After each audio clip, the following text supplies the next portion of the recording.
My fellow Americans, I'm speaking to you tonight from behind the resolute desk in the Oval Office. In this sacred space, I'm surrounded by portraits of extraordinary American presidents. Thomas Jefferson wrote the immortal words that guide this nation. George Washington, who showed us presidents are not kings. Abraham Lincoln, who implored us to reject malice. Franklin Roosevelt, who inspired us to reject fear.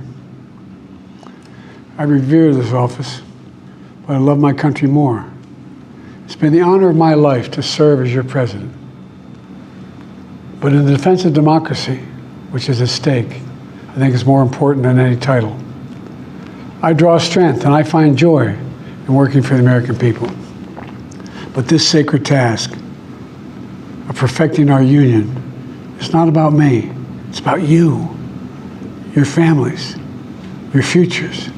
It's about we, the people. And we can never forget that. And I never have.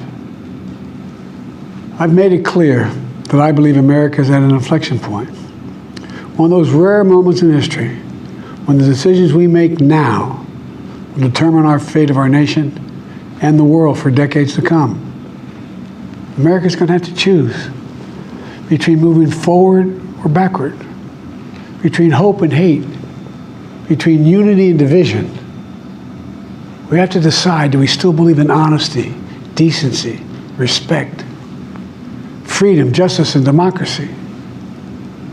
In this moment, we can see those we disagree with not as enemies, but as fellow Americans. Can we do that?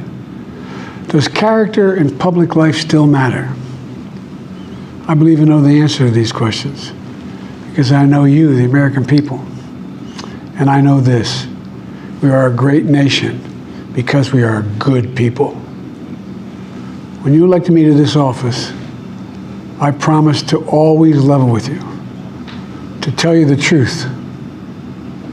And the truth, the sacred cause of this country is larger than any one of us.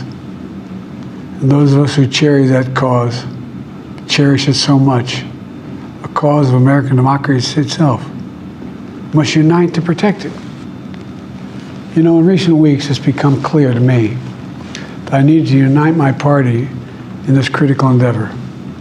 I believe my record as president, my leadership in the world, my vision for America's future, all merited a second term. But nothing can come in the way of saving our democracy. That includes personal ambition. So I've decided the best way forward is to pass the torch to a new generation. That's the best way to unite our nation. You know, there is a time and a place for long years of experience in public life. There's also a time and a place for new voices, fresh voices, yes, younger voices. And that time and place is now. Over the next 6 months, I'll be focused on doing my job as president. That means I'll continue to lower costs for hardworking families, grow our economy. I'll keep defending our personal freedoms and our civil rights, from the right to vote to the right to choose. I'll keep calling out hate and extremism. Make it clear there is no place in America for political violence or any violence ever, period. I'm going to keep speaking out to protect our kids from gun violence, our planet from climate crisis that is the existential threat. And I will keep fighting for my cancer moonshot so we can end cancer as we know it, because we can do it. And I'm going to call for Supreme Court reform because this is critical to our democracy, Supreme Court reform. You know, I will keep working to ensure America remains strong and secure and the leader of the free world. I'm the first president in this century to report to the American people that the United States is not at war anywhere in the world. We'll keep rallying a coalition of proud nations to stop Putin from taking over Ukraine and doing more damage. We'll keep NATO stronger, and I'll make it more powerful and more united than any time in all of our history. I'll keep doing the same for our allies in the Pacific. You know, when I came to office, the conventional wisdom was that China would inevitably surpass the United States. That's not the case anymore. And I'm going to keep working to end the war in Gaza, bring home all the hostages, and bring peace and security to the Middle East and end this war. We're also working around the clock to bring home Americans being unjustly detained all around the world. You know, we've come so far since my inauguration. On that day, I told you, as I stood in that winter, we stood in a winter of peril and a winter of possibilities. Peril and possibilities. We were in the grip of the worst pandemic in a century. The worst economic crisis since the Great Depression. The worst attack on our democracy since the Civil War. But we came together as Americans, and we got through it. We emerged stronger, more prosperous, and more secure. Today we have the strongest economy in the world, creating nearly 16 million new jobs, a record. Wages are up. Inflation continues to come down.